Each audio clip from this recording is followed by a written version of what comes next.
আসসালামু আলাইকুম ওয়া রাহমাতুল্লাহ। আপনি কি জানেন আপনার একটি ছোট্ট দানই জান্নাতের দরজা খুলে দিতে পারে?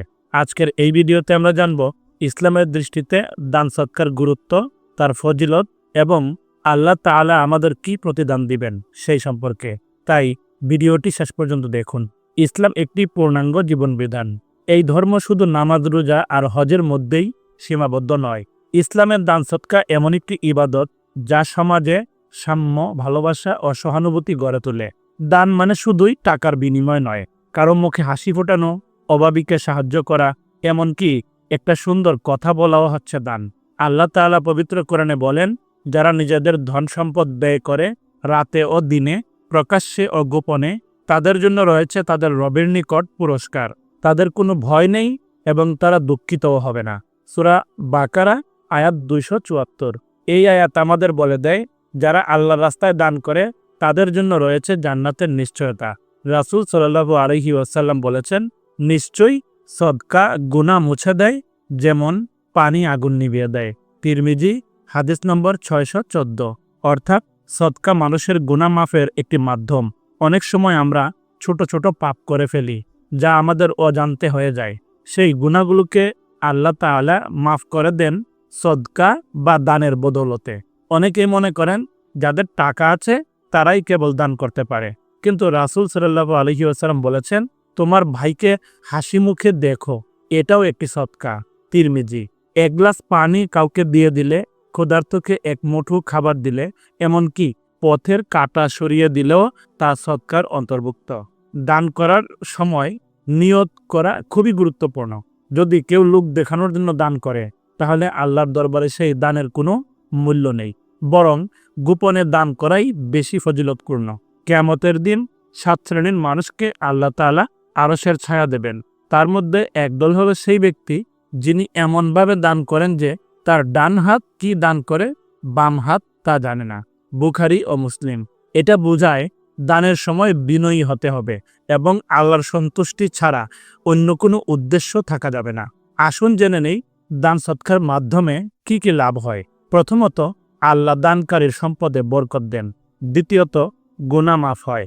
তৃতীয়ত, বিপদ দূর হয় এবং রোগ ব্যাধি থেকেও রক্ষা পাওয়া যায়। চতুর্থত, কিয়ামতের দিন আল্লাহর আরশের ছায়া পাওয়া যাবে। এবং পঞ্চমত, জান্নাত লাভ সহজ হয়। রাসূল সাল্লাল্লাহু আলাইহি ওয়াসাল্লাম বলেন, দান করার দ্বারা সম্পদ কখনো কমে না। সহিহ মুসলিম হাদিস নম্বর 2588। আমরা অনেক সময় ভাবি দান করলে আমাদের টাকা কমে যাবে, কিন্তু আল্লাহর ওয়াদা, তিনি দানকারীদেরকে বহু গুণে ফিরিয়ে দেবেন। চলুন দান সৎকার কিছু বাস্তব উদাহরণ জেনে নেই। এক ব্যক্তি ছিল খুবই গরিব। সে দিনে 5 টাকা করে জমাতো। একদিন 50 টাকা জমিয়ে গোপনে এক অসহায় মানুষকে দিয়ে দিল। তার কিছুদিন পরেই তার একটি চাকরি হলো এবং সে এখন প্রতি মাসে বেশ কয়েক হাজার টাকা করে সদকা দেয়। এরকম হাজারো গল্প আছে যেখানে দেখা যাবে দানের মাধ্যমে আল্লাহ মানুষের তাকদির বদলে দিয়েছেন।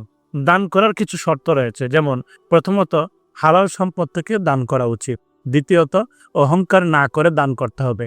তৃতীয়ত, গোপনে দান করা উত্তম। চতুর্থত, দরিদ্র আত্মীয়দের অগ্রাধিকার দেওয়া। এবং পঞ্চমত, দান করার পর কাউকে অপমান করা যাবে না। রাসূল সাল্লাল্লাহু আলাইহি ওয়াসাল্লামের জীবনে দানের উদাহরণ সবচাইতে বেশি। তিনি ছিলেন সবচেয়ে দয়ালু মানুষ। তিনি কখনো কাউকে খালি হাতে ফেরত দিতেন না, এমনকি নিজের কাছে কিছু না থাকলেও ধার করে তিনি দিতেন, যেন মানুষ হতাশ না হয়। দান সৎকা এমন একটি ইবাদত যা জীবনে শান্তি আনে এবং পরকালের সফলতা নিশ্চিত করে। দান করার মাধ্যমে আপনি শুধু একজন মানুষের সমস্যা দূর করবেন না, বরং নিজের আমলনামাও উজ্জ্বল করবেন। প্রিয় দিনী ভাই ও বোনেরা, দান সৎকা কেবল গরিবের অধিকার নয়, বরং আমাদের জন্য এক মহাসুযোগ।